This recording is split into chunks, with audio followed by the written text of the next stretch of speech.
here we are in Act 3 of Hamlet. All Shakespeare plays are made up of 5 acts, and Act 3 I often call the apex of a triangle. It's where something happens that pretty much alters the course of the rest of the play. Romeo kills Tybalt, or Julius Caesar is killed. And here we're going to see that the first body is going to hit the floor in this great tragedy, which has a lot of dead bodies in it, in Act 3. After there's a dead body and blood is shed, we're basically just dealing with the after effects of that particular act of violence. So Act 3 is a packed and very interesting act. And today we're going to focus on Act 3, Scene 1, which is my favorite scene of the play. A very action-packed scene. It has lots of little moments in it. First, it has the king and queen listening to Rosencrantz and Guildenstern give them a sorry update of how they've done with Hamlet. Then the queen is sent out, and Ophelia is brought in for the science experiment that Polonius said he was going to do to prove his thwarted love theory. So Ophelia is there to walk in the court to interact with Hamlet and see if she drives Hamlet mad. And Gertrude is sent away because the women are out of it. Before Hamlet enters to interact with Ophelia, which is my favorite scene, Polonius and Claudius have a little talk, and for the first time in the play, we hear that Claudius is actually guilty. Up to this point, we're supposed to be like Hamlet and not sure if the ghost is telling the truth or not. But when Claudius admits it, we know that Claudius is guilty. And then we get our third of Hamlet's soliloquies, the most famous and the one I like least, often called the to be or not to be soliloquy. And we'll kind of jump through that one really fast because I've never really been thrilled by it, although philosophically it is interesting. And then we're at the big money scene, which is Hamlet and Ophelia break up, and we'll come back to that. So Rosencrantz and Guildenstern, as we saw in Act 2, interacted with Hamlet, and they were trying to figure out why he was mad. Their theory was thwarted ambition, but they have no information to give the king and queen because they have no idea what's really going on with Hamlet. And I feel sorry for these guys because they're not succeeding in the task that's set before them.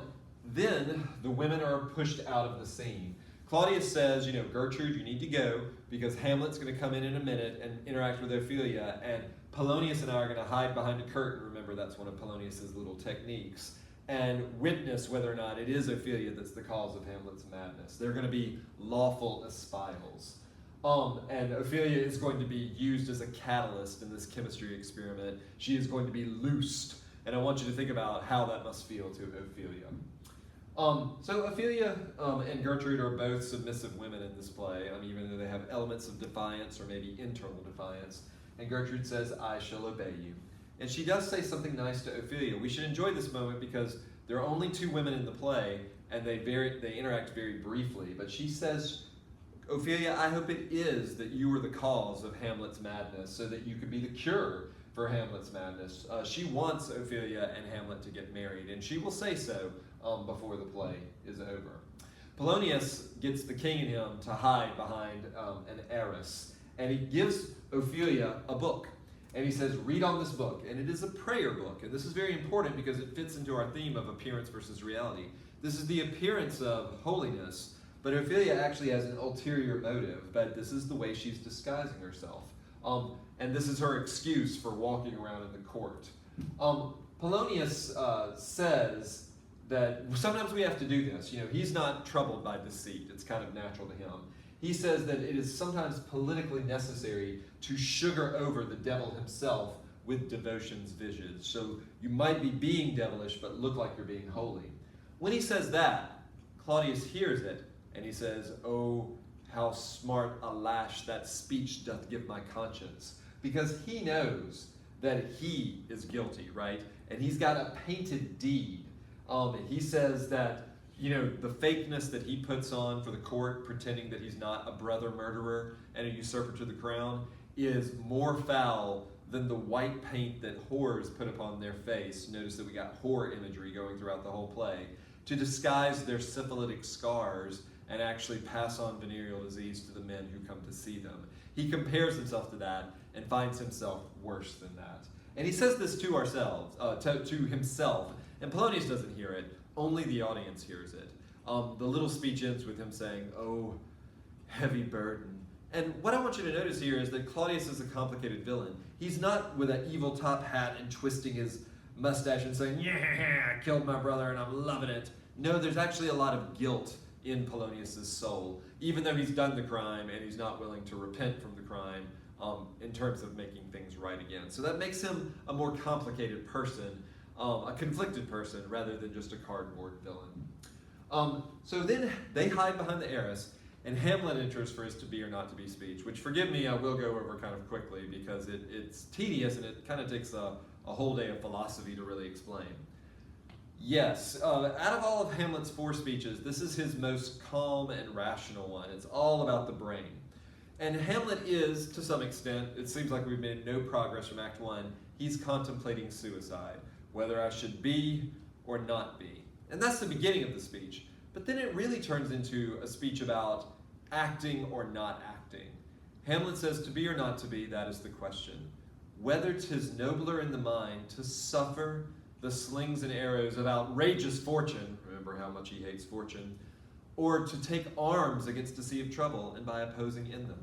In other words, this is a speech about indecision. Hamlet doesn't know if it's better to just sort of like put up with the bad stuff that happens in the world or to try to take action against it and change it.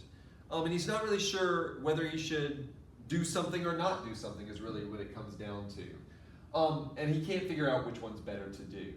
Hamlet is depressed, so death seems better than living, until, typical to Hamlet, he thinks ahead and says, but we don't know if death is any better than this life. It could be that it's worse. And because we don't know what death is, it makes us cowards, and we end up not killing ourselves, and we end up not taking action because we just don't know what's best to do, and we end up stuck, kind of paralyzed, which is kind of a good image for this whole speech and for this whole play. So I'll kind of skip over a little bit, but he makes this whole speech about being paralyzed, and as he finishes it, Ophelia enters reading her little book. And when Hamlet greets her, they have about 7 lines that are positive. Now, what's interesting about this scene, my favorite scene in the play, is that it is a breakup scene. But what a complicated breakup scene. Truthfully, Shakespeare has skillfully kept Hamlet and Ophelia apart the whole play. They've never talked to each other, and we're in Act 3. We've been fooled by flashbacks in different movies. We've heard Ophelia report what Hamlet did, but they've never actually been together talking to one another. But he speaks to her nicely. He sees that she's reading a prayer book, and another word for prayer is orisons. So he greets her with a nickname and calls her a nymph and says, "Nymph, in thy orisons be all my sins remembered. Oh, Ophelia, if you're praying, girl, pray for me, because I need prayers." She puts her book down and says, "Good my lord, how does thy honor for this many a day?" And he says, "I humbly thank you, well." And that's it. That's the end. That's their positive interactions, because the next thing that happens is that Ophelia is going to break up with him. Now, why am I so fascinated by this? Well, Ophelia loves Hamlet and doesn't want to break up with him, yet she does, because she's obedient with her father. Hamlet's in love with Ophelia and has no desire to break up with her, and yet he does too. This scene becomes a kind of complicated race to see who can dump who first, even though neither one of them want to dump the other one. And that's what makes it so horrible. They're sort of like puppets that are being forced into breaking up with each other, the destruction of young love, by these corrupt old men and their political corruption that are hiding behind the arras. And it's super tragic to watch young love be destroyed. And Hamlet gets very furious about it, as we'll see. So they have 5 lines, and then it all goes really badly. And the reason it goes badly is because Ophelia tries to return stuff. She says, "My lord, I have remembrances of yours that I have longed and longed to redeliver. I pray you now receive them." And she is, giving him back all the love notes that he's given her, which we've seen Polonius read, by the way. And it's so awful to watch them do this.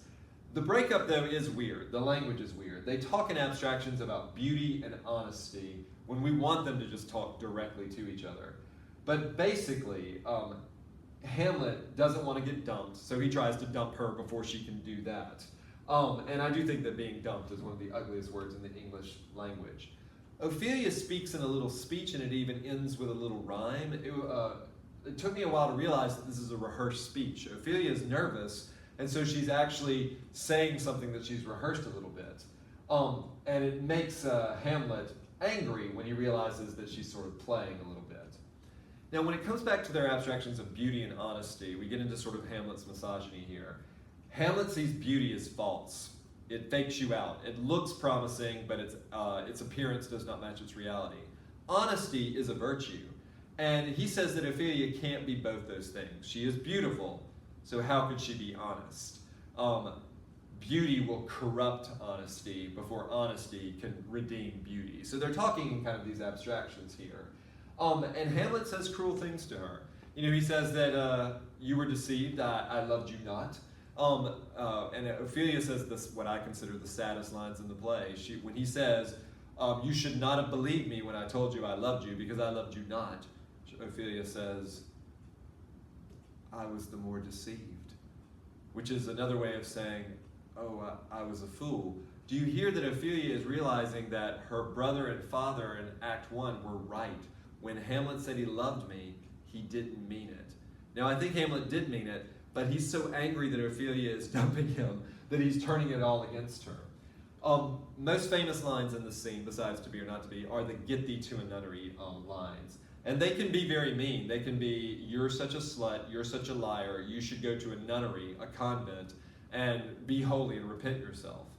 If we twist it a little bit, we could say maybe, and this is a charitable reading, Hamlet is telling her to get to a nunnery to get out of the situation. He doesn't have time for a girlfriend right now. He's got other pots boiling in terms of revenge for his father, and I think he would just like Ophelia to stay out of it while he's solving this problem. So maybe he's saying get thee to a nunnery because it's dangerous here. Why would you be a breeder of sinners? And he is depressed about the world, and he sees how all men are bad, including himself, because he says, I am myself indifferent honest, yet I could accuse myself of such things that were better my mother had not borne me. Why would you put more people in the world when all of them are going to be sinners? Why would you be a breeder of sinners? So we can read these lines in a lot of different ways, but he is always very ugly to Ophelia in the scene, typically physical, slams her around, and he doesn't know he's being spied on. It depends on the production, but usually the line that's very important in the scene is the where's your father line. He asks her directly, where's your father? And Ophelia lies. It's like a test. He usually sees something that indicates he knows that Polonius is watching them. So he looks at Ophelia and says, where's your father? And when she says, at home, my lord, Hamlet can react with either fury or heartbrokenness, or both. He's very upset because we can tell, because Ophelia says things like, oh heavens, help him. And then he gets very, very nasty and slings her around and lays a curse on her and says if she ever marries, and know that she wants to marry Hamlet, that he'll give her a plague for a dowry. He tells her that all women put on makeup. God has given you one face, and you give yourself another. And they flirt with men when they're not really interested in men, and they jig and they amble and they lisp. And he basically just has this huge misogynistic speech. And she thinks he's gone mad, and realize that Ophelia thinks, and I'm the reason he's gone mad. She doesn't blame Hamlet for being a toxic masculine jerk. She blames herself. She's like, I'm the one who caused all this. Hamlet even tells her that her behavior hath made her mad. In a not so subtle way, as Hamlet is leaving, he says, everyone who is married shall live but one, and that one is obviously Claudius, and he's saying it so Claudius can hear it. And he basically just leaves Ophelia a melted puddle on the floor. She gives a beautiful little speech that is often cut after this, where she talks about being filled with woe to see what she's seen, because she feels like she's caused this, and she feels like she's destroyed a really promising and wonderful young man. Claudius is not impressed. He's like, I don't think it's love that's driven her mad. And he sees Hamlet as dangerous, and he makes a decision. He says he's going to send him out of Denmark to go to England to collect neglected tribute. England was under Denmark's control at this time. Maybe the sea will settle his soul. But Polonius keeps to the theory and says, I still think it's love.